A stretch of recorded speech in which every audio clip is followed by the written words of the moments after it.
All right, we're going to be looking at the standard normal curve. This is a key part of what we're going to be doing for the rest of the year. We're going to be learning about a thing called the z-score, and we're going to be using that from here on out. So last class we talked a little bit about standard deviations. We talked about bell curves. You just got done looking at how grading is done in college with what we consider normal. So really the main thing is, and I'm going to use the SAT, and let's just say this is the math, the math portion of the SAT. So the average is 500 and deviations of 100. So what you do is you can build a curve starting with a 500 and going 100 more, 100 more, 100 less, 100 less. And what this is, you're building the normal curve around the average. And this in here, this section here is what they consider normal. Okay, that's anything considered a normal SAT score. Once you get outside here or get way below down here, it's abnormal mathematically.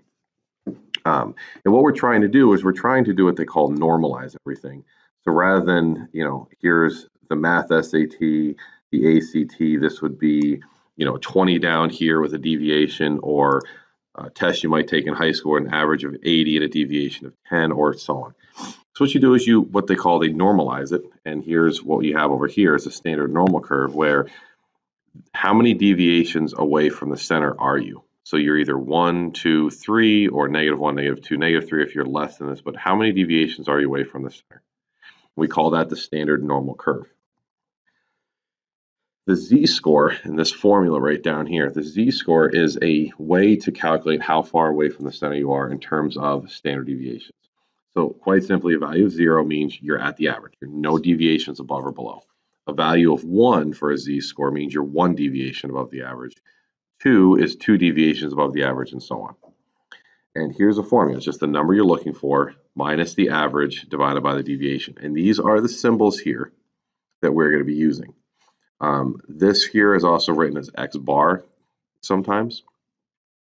So you have your x bar. This is the Greek letter mu, mu, and it's just written like a U with a little tail on it. And then this is the Greek letter sigma, which stands for standard deviation. And I'll walk you through on the next page how to use this formula. It's pretty straightforward and pretty simple. So let's take IQs. So the IQs are distributed with an average of 100 and a deviation of 16. So if we want to know what's considered normal, what you're going to do first is you're just going to build the curve with the average being 100, and we're going to go 116, 132, just going to add 16 each side. Subtract 16, you get 84. Subtract another 16, you get 78. So a normal range of IQ scores is 78 to 132. That's the mathematical normal for what we call mathematically normal. So 78 to 132 is a normal range of IQ scores. If you have an IQ of 40, what would your z-score be?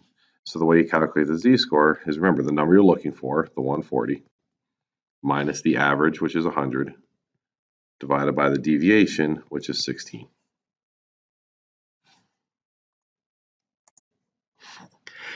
Now, one of the common mistakes, bring up a calculator. If you need to pause the video to go grab a calculator, grab it.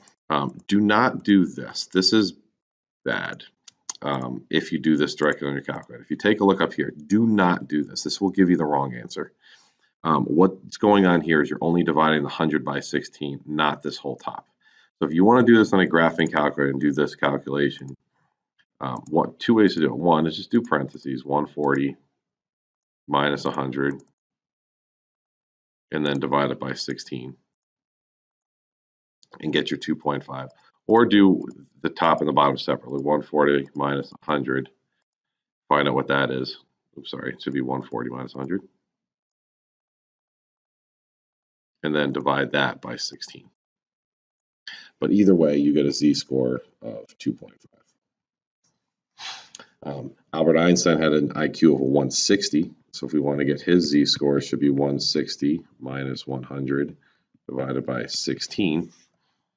So again, if I go up here, 160 minus 100 divided by 16, and you get 3.75.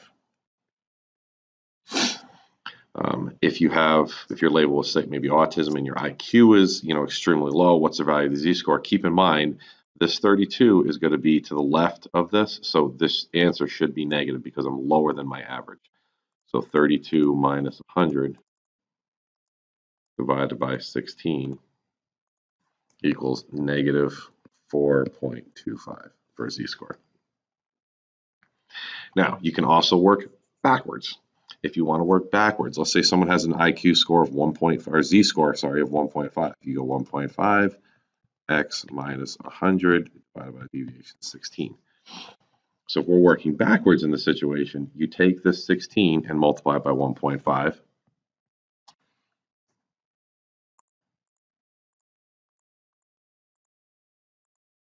And then you can add 100.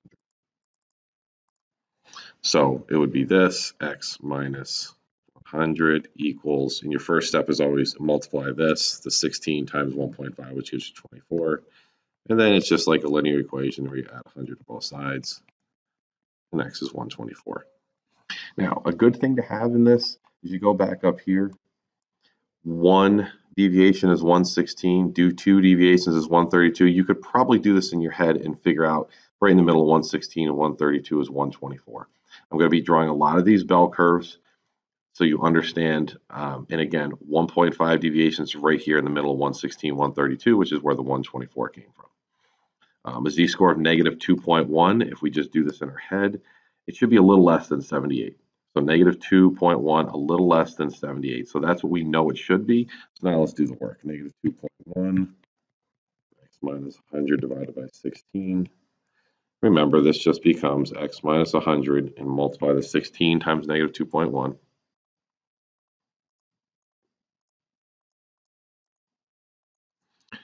Negative 33.6. And you add 100 to that, so we're going to go to the left of this. It's going to be 66.4, or around 66.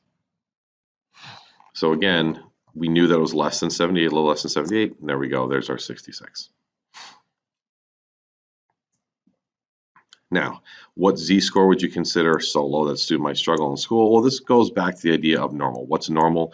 Anything less than a 78 IQ score for a certain section would allow somebody to get extra help. So anything less than 74 would be where they'd want to get help, because now you're outside the normal range of a normal student school and you need some help doing other things. Hope it helps, and good luck.